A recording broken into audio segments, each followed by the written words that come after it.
Hi, my name is Kayla Austin, and I'm the Director of Art and Research for the experimental film Black Chorus and Orchestra. Our collective consists of photographers, actors, dancers, filmmakers, and artists from the US, Russia, and Canada, all interested not only in race relations but in the way that people express themselves in the face of adversity. Our project intends to visualize the relationships between African American history, resistance efforts, technology, and the creative arts.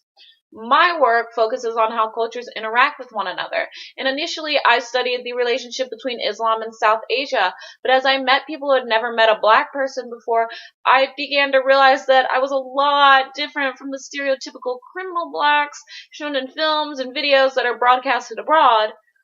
And by choosing to study another culture, I became a representative of a blackness that I knew nothing about. So I began African American studies and have been working in the field since.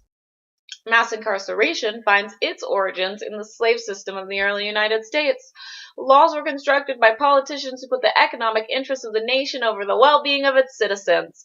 The control of the South dominated politics until the Civil War and then transferred directly into the Jim Crow peonage bondage system, restricting African American progress and creating a free labor system for ex-slaveholders. In a similar manner, Jim Crow was displaced by the Civil Rights Act, but bodily and economic control found a new means of expression as the state-ran prison industrial complex, a rigorous jailing system where people committing minor crimes serve maximum sentences. But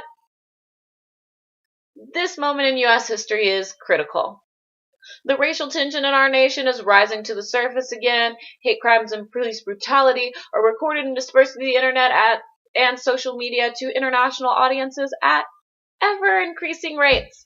And our nation is terrified at the idea of a rapidly changing world and are using racial and religious difference as a scapegoat for the larger problems that affect all of us. The lack of conversation about the origins and implications of racial discrimination in the U.S. has intensified the radicalism on both sides of the political spectrum with no attempt to actually have a conversation with one another.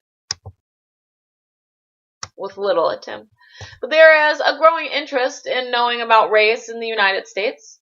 The Smithsonian's Museum of African American History sold out its tickets for the rest of the year, a moment few museums have accomplished. Rave reviews of musicals like Hamilton and films like Duvernay's Selma prove that there's at least an attempt to have some sort of understanding of one another. So if there is this increasing interest in race and perhaps even justice and restoration, then I believe that it now is the time to push the conversation further. That now is our moment.